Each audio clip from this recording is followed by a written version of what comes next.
a couple general principles. If you have a complex circuit,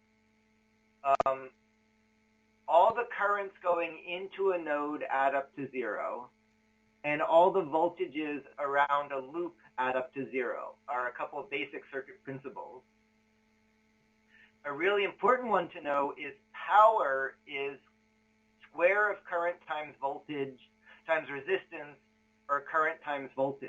And so that's how much heat is generated. And so if you have a big drop across a resistor or a regulator, it means there's going to be a lot of heat you have to dissipate.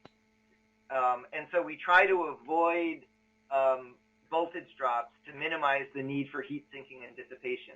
And we'll see that throughout. Now, designing circuits is, one of the terms is EDA, Electronic Design Automation. You can design circuits with any of the drawing tools, but typically you don't. And the reason is circuit design needs a lot of things. Conceptually, let's go back to here.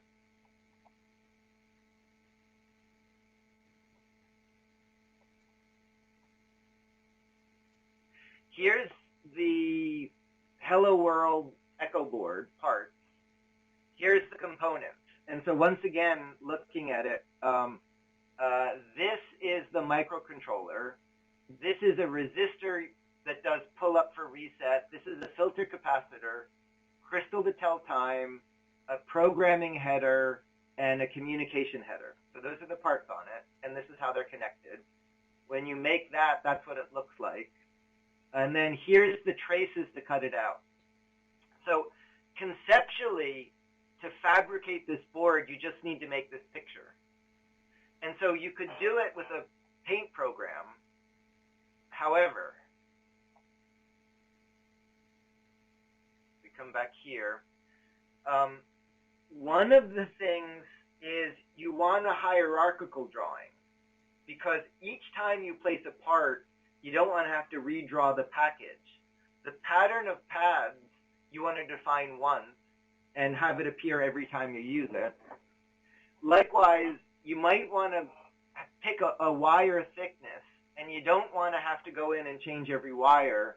You want parameters like the wire thickness to vary through the drawing.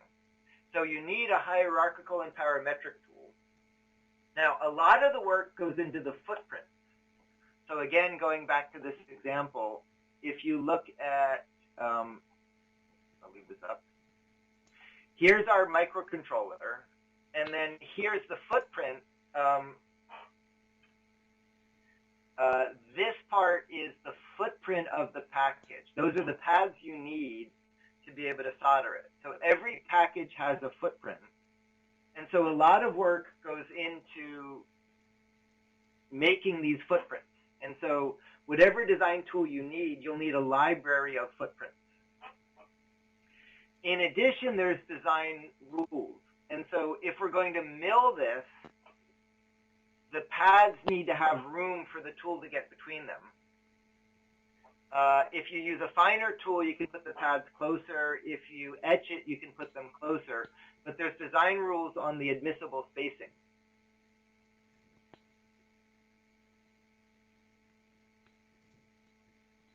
So the typical workflow is you design a schematic, which are what are the components and how do they connect. You place them for where do they go on the board. You route the traces for where the wires go. Optionally, you model it to see that it's going to work, and then you fabricate it. Modeling isn't necessary for small boards. It's fun for experimenting. It is necessary for big boards that take a long time to make. So the simplest way to draw a circuit that was done in the old days is actually with drafting tape. You'd sit at a board, you'd have sheets where you would rub off the package footprints, and then you'd physically just place tape for the wires. And so it was all done manually. You could do it with a paint tool. Every year there's some people in the class who just use a drawing tool they're happy with. So if you like Illustrator, you could do the whole thing in Illustrator. it's fine. It'll be frustrating for the libraries, but you could do this with a drawing tool. By far, the most common tool you'll use for most of you is Eagle. Eagle is freely available for a small version. It's commercial for a large version, but the freely available version covers everything that you'll need to do. And Eagle was bought by the parent company for Farnell and Newark to help support the use of the parts. So Eagle has a relatively easy learning curve. It's reasonably capable. It's widely used. And so if in doubt, I'd recommend Eagle as the most common solution. Now, this is a link to, I'm here in the archive. Let me make this bigger. Sorry. So in tutorials, I made an electronics directory, and there's one thing in there right now, this. Fab.library is from last year a library of parts in the Eagle library format. You can use that as a starting library, and then I put this in the archive because you can edit this and multiple people can contribute new parts to this. And so this is a shared library you can use and contribute to. So if in doubt, I'd recommend using Eagle, and you'll see lots and lots of tutorials and pointers to it. And Eagle does all of the things I was describing.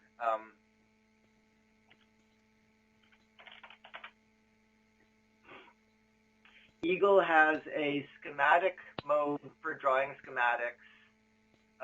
It has a PCB mode for drawing PCBs. It has large component libraries from all the vendors. It has design rule checks. It does all of the hierarchical parametric describing I was doing.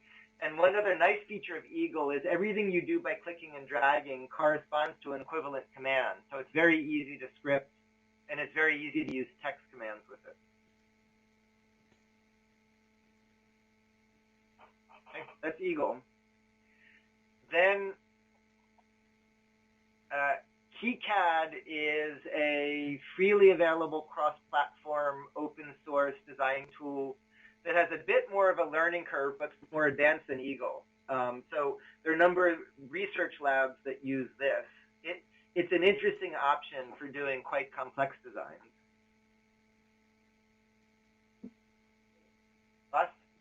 Do we have an easy way to go from KiCad to the Fab modules? Because in Eagle, it's a matter of exporting the image. But I don't use KiCad. I assume it has to have an image output. So, but yeah, to Bas's point, standard output from Eagle is Gerber, which is the board houses use, which is a very funny format of flashes. But in Eagle, you just export an image. I don't use KiCad. I assume it has an image export. You could export in vector graphics, import in Inkscape, and then export to GIMP. Okay, but also if you want to use KiCad, I can work with you to find a common format that can go directly into it. I'm curious. Go ahead.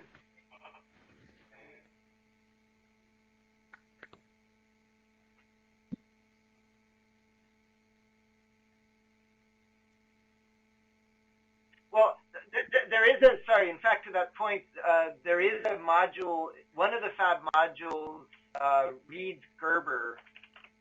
Oh, no, I don't, sorry, I do it in the opposite direction. I have a PNG to Gerber, but not a Gerber to PNG, right?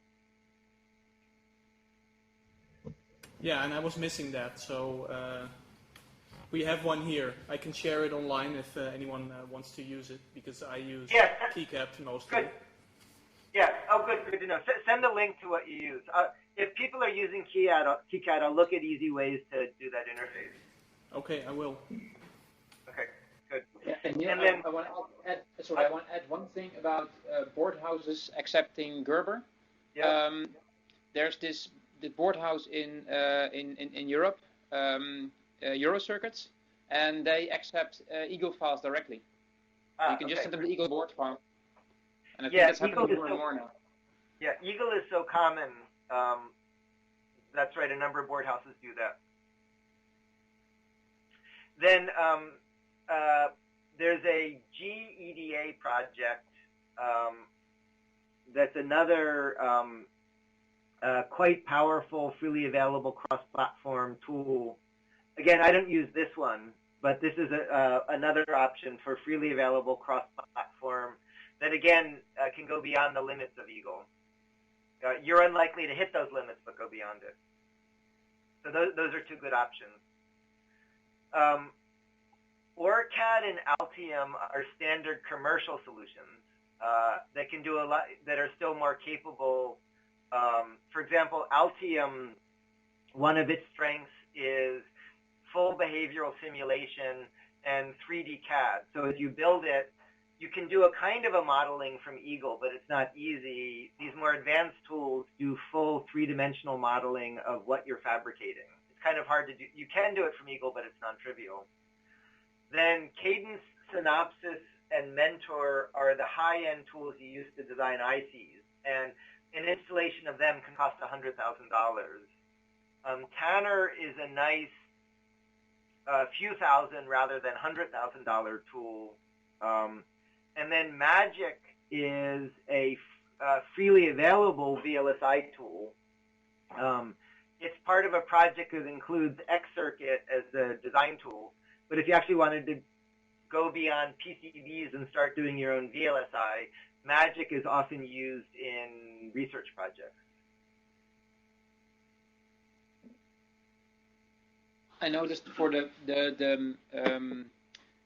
more expensive commercial packages to do circuit design, they usually have quite good deals for students and research projects.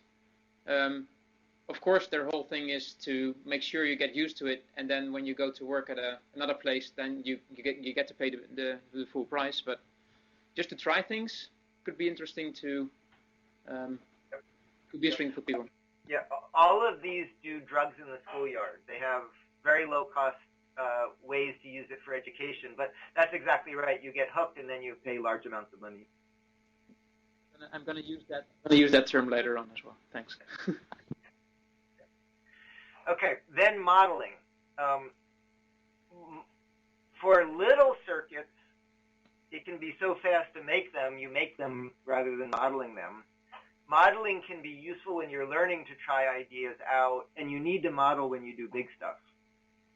So for simulation, SPICE is the venerable historical modeling environment. This came from UC Berkeley, and it's essentially a differential equation solver with standard definitions for parts. And so SPICE is by far the most common base for modeling circuits. There are many different interfaces to it. So for example, linear technology makes a freely available version of SPICE that you can use with their parts for modeling. So LT SPICE is a really neat implementation of SPICE. NG SPICE is a fork from SPICE that reads the same files but is completely rewritten. Freely available open source cross-platform. It's a freely available SPICE solver. That solves the problem. And then this is one of a few different GUIs that gives you interfaces to it. So from Eagle, you can export to SPICE, run the SPICE solver, and then run one of these tools and visualize the output. And so you can use these to simulate your circuits. Those are all based on the SPICE lineage. And what's great about SPICE is everybody uses it. So almost any part you want, the vendor has SPICE libraries because it's so commonly used for simulation. These next ones are inspired by but different than. GNU-CAP is a new simulator that redoes what SPICE does but isn't trivially compatible. This is a combined simulator, modeler simulator, that's a bit easier to use, that's better integrated. And Oregano is one more combined simulator modeler. And so those can be easier to use because they're better integrated. They're very powerful modeling environments, but it's nice to maintain the straight SPICE compatibility. Then we come to the kind of maker, easy-to-use one. And so Autodesk has a 1, 2, 3D circuits for modeling circuits. Virtual Breadboard is another kind of friendly GUI modeling tool. National Instruments has its multi-sim tool.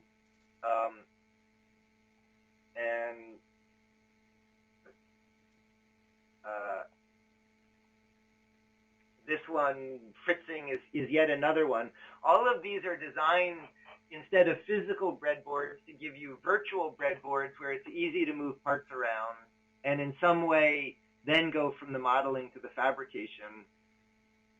They're friendly, they're easier to use, but the one caution is they don't have an easy scaling path from the easy modeling up to full-blown simulation.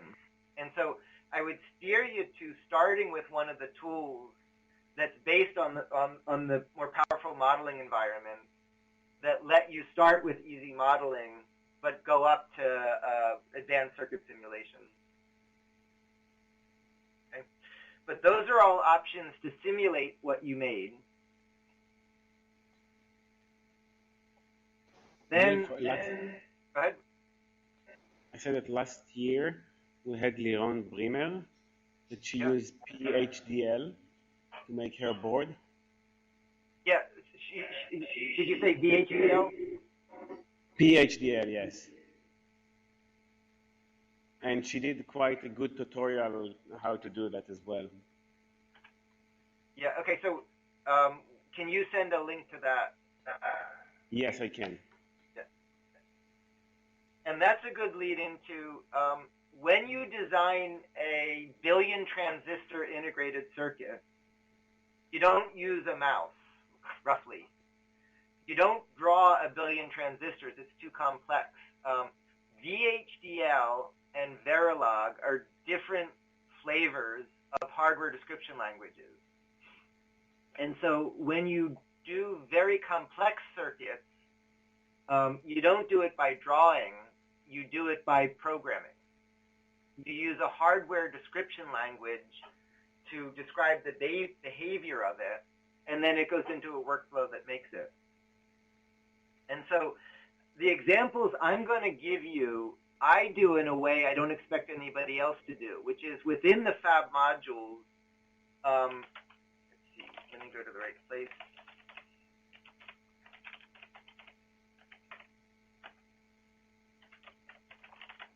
Within the Fab modules, I use a hardware description language to describe circuits. And I do that because it's much faster for me. It's not a quick learning curve, but it's much faster for me once you're comfortable with it. So let me show you what that looks like.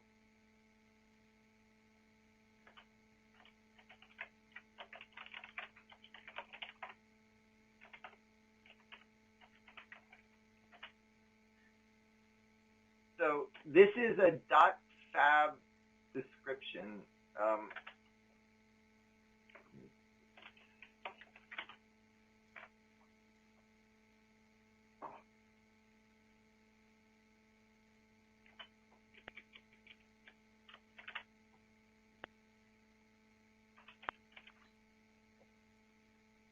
So here's that Hello World board, and then in this representation, here's the traces, and then here's the outline of the board to cut out, generated from the same representation. And so let me show you how it's edited. So let's say I wanted to put a resistor from here to here. In a drawing tool, I would click it from a library, drag it over, and draw the wires. In an environment like this, I do it by describing the constraints. And so I can do it within the editor built in here. I typically do this with an external editor because I need a more powerful editor. So what I'm going to do is I'm going to make a resistor, call it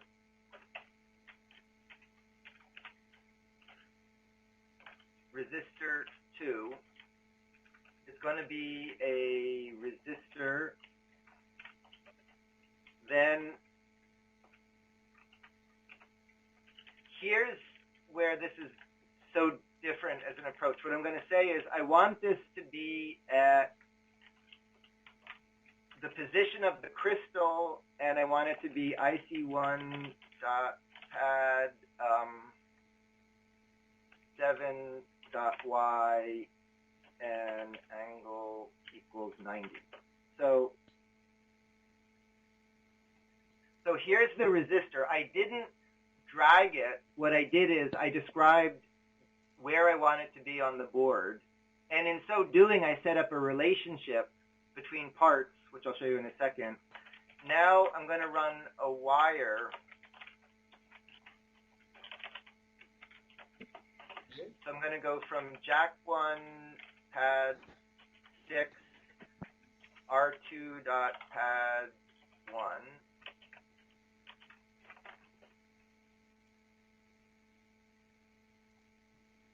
And then I'm going to run a wire, and this one will go from IC1 pad 4. Okay. And then I wanted that to go to pad 2. So now what I've done is I placed the part not by dragging it, but by defining relationships. And so, for example, in this case, the resistor is defined relative to the crystal. And so if I were to move the crystal over a little bit,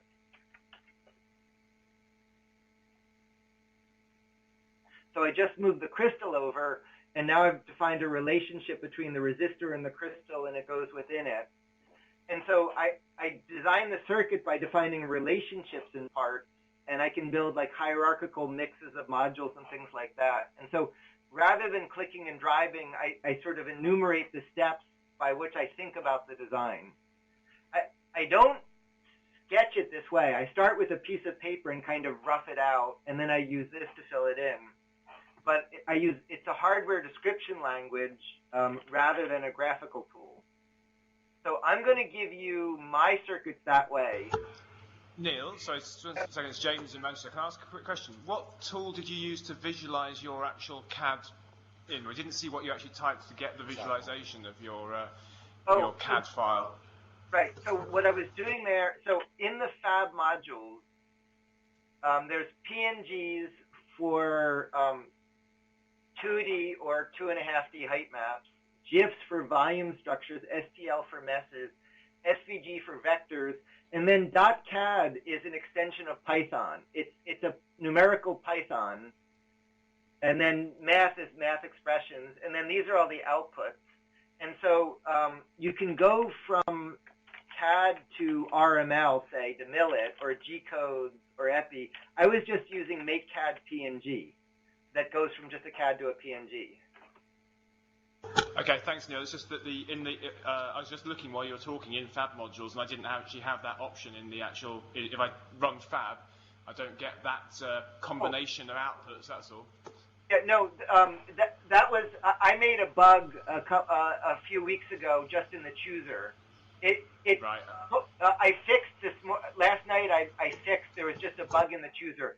From a shell, if you type make CAD to, these are all the things you can go from CAD to. And if you pull the new version, I fixed that. Brilliant. Thanks, Neil. I understand that now, Tom. Yeah. So once again, there's a subset of people who like this. Most people recoil in horror. for a subset, it's a lovely way to do it, and I'm going to give you my examples that way because I'm much more efficient. You should try all of these options to see what tool you like. I personally have to admit that I liked it as well. Oh, good. Have you been using it?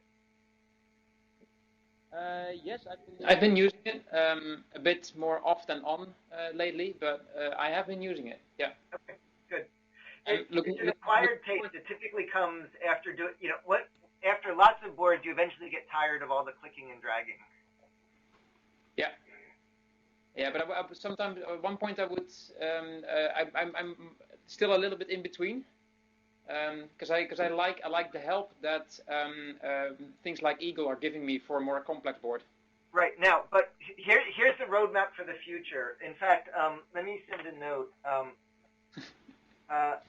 Matt Keeter's Antimony, which is a cleaned up version of my Fab server, is intended to straddle that boundary, to have clicking and dragging of code fragments, and so.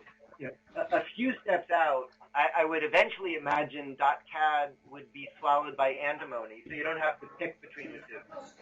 Yeah, and we could maybe write a plugin for it, so we can actually do circuit analysis before we make it. Sure. Yep.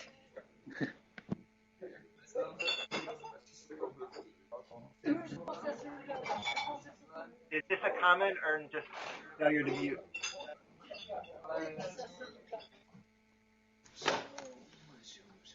In a .cad. Yep. Yeah, it's Takuma in a best manner. Yep. In a .cad, when you connect the wire by the code, yep.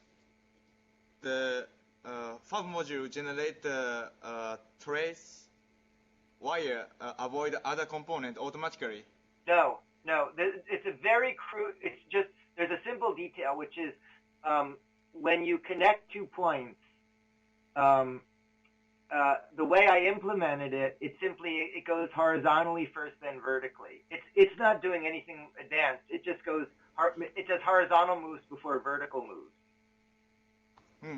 Are there options to change the weight from the point to the another point? Yeah. Can you define that? Yeah. So that's trivially done as a parameter, but not only is it trivially done. Well, yeah. Let me show you. Here, I'll show you two different things. And also in the new version of Cocopelli, you can specify if you want vertical first. Yeah, Matt Keeter has been importing a lot of these into Cocopelli. That's right. I should mention that.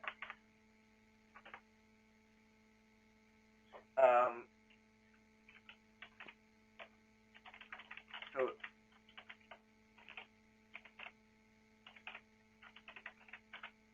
if we come back here, if we come down here, here I'm defining a global parameter, which is a global wire thickness. So here I made all my wires fatter. But if you come down, I can take an individual wire at some point, and I can edit the parameters of a single wire. But let me explain something else that's key. Is if we look at this.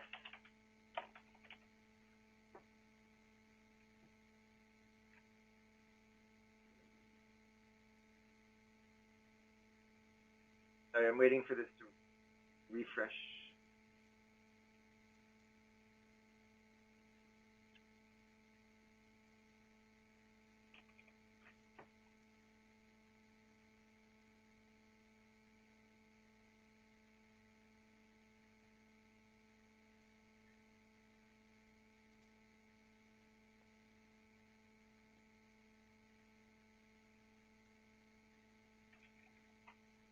Sorry, I apologize. I don't know why this isn't updating.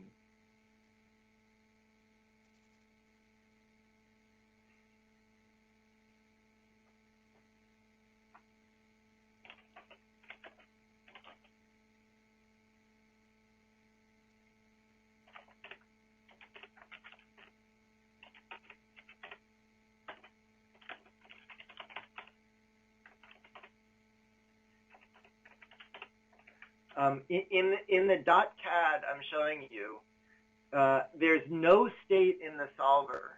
So make CAD PNG doesn't know anything about PCBs. The way this is implemented is completely within this file because it's a Python extension. So here's where I'm defining parameters. Here's where I'm defining the board. And then the way I've done this is, because it's just a text file, the parts are all here. So if I search for Tiny 44, in this file is the definition of the Tiny 44. Not only that, but if I go further up in the file, in this file is the definition of the geometrical primitive. And not only that, but the wiring logic that we're talking about is defined here in the file.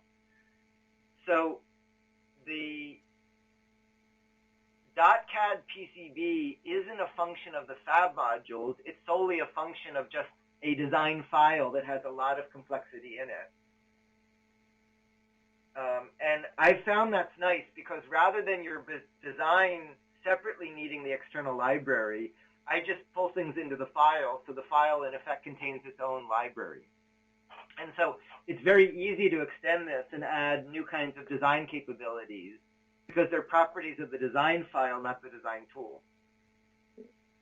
That's actually something that Eagle does for its board files. It also pulls all the library parts into the board file. So if you have the board file of Eagle, you don't need any other files. You don't need the library files. They're all already inside the board file. And if I may add one thing, Ohad, I just saw your email about the PHDL that she used. And from what I see, it's a description of the schematic for Eagle. Yes. So you still need to lay out your program. Yes, you still need to use Eagle to make the layout. Yeah. So PHDL is like a CAD file, but for the schematic instead of for the board. So last year she tried to do her own software as well, instead of the Eagle, and she had some problem and she never finished it. So at the beginning she used Eagle to process the architecture, and she even tried to use the Fab modules to use it in a different way, but she never finished this project. Okay. Now, whatever tool you use, you're going to need a sketch pad. In that, roughing out the circuit, you need to sketch conceptually what you're doing. And then in routing, let's see, one more note. When you place the components and you route the wires, there are auto routers, but auto routing isn't a cure-all. Things you can route by hand, typically you'll do better than the auto router. Auto routers really come in for very, very complex designs. And so there's a lot of art in routing. You need to think about where to place the components to make it easy to route, and there's an interaction between the routing and the component placement. And so there's a lot of value added. It's like solving a chess problem or a jigsaw problem to figure out how to place the components and how to place the wires to be able to route it. Initially, you'll make messy boards with wires all over the place, and you might need multiple layers or lots of crossovers. As you get better, you'll get better at routing more compactly that needs fewer crossovers or vias or long wire runs. But that's really an acquired skill.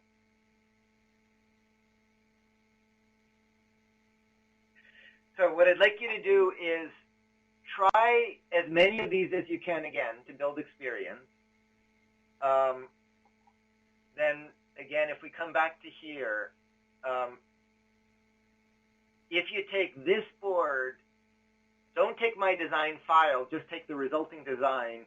You draw this in the tool you're going to use, and then take the available pins and draw, at least add a button and an LED, and then in 2 weeks, you'll program the board to make it do something. checking the design rules is make sure there's room to mill it before you mill it. This week, I do want you to design it, fab the board, and stuff it so that you're ready to start programming. And then, not necessarily, but you can, for extra credit, play with the modeling tools to simulate what your board will do. Okay?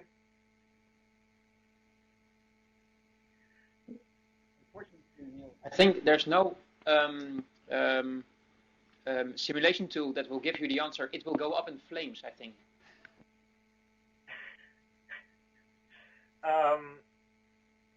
Yeah, that's a good point. So the very first circuit I ever made with a light emitting diode, there was nobody to tell me about current limiting resistors, and I made a ballistic diode that was a missile shooting across the room, luckily missing me. I don't know if these tools will do that. I would say 1% of you at some point this semester will make a circuit that makes smoke. And I don't think the simulators know how to do that. They all contain smoke, right? It's just when you let it out that it breaks. Yeah, right.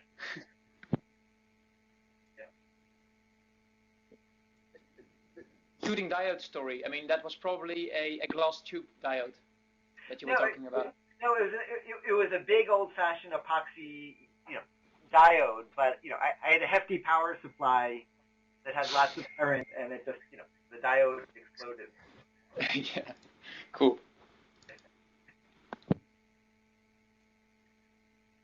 Okay, final questions or comments? This is Ferdy from FabLab EDP. Does somebody have the libraries for KiCad for the Fab components? No, because that hasn't been popular in the past. I think that would be a nice, if people are using it, that would be a great project. In the same place I put, so again, web tutorials, electronics, that's where I put the Eagle library. It'd be a nice project to build a KiCad library this semester that's a shared one. Okay, thank you. Yeah, and I'll trade you. If you do that, I'll make sure there's an easy KiCad to Fab module import. Great. Where I say you, it's not just Ferdy, but you collectively. What's going to be the handover point? Say it again, Bas. What is going to be the handover moment? Say, okay, now we need at least 25 components, and then I'll make it, or in parallel. I'm curious, so I'll do that one in parallel. Okay, good. So the assignment is likely to not be that exciting. If you know what you're doing, feel free to go beyond the assignment. But if you're a beginner, you won't get much beyond it. But what I'm interested in next week is what design tools you use. And also the simulation tools are getting better. And so I'll be interested in how far you get in simulation. Good. See you all in a week. Bye-bye. Bye. Bye.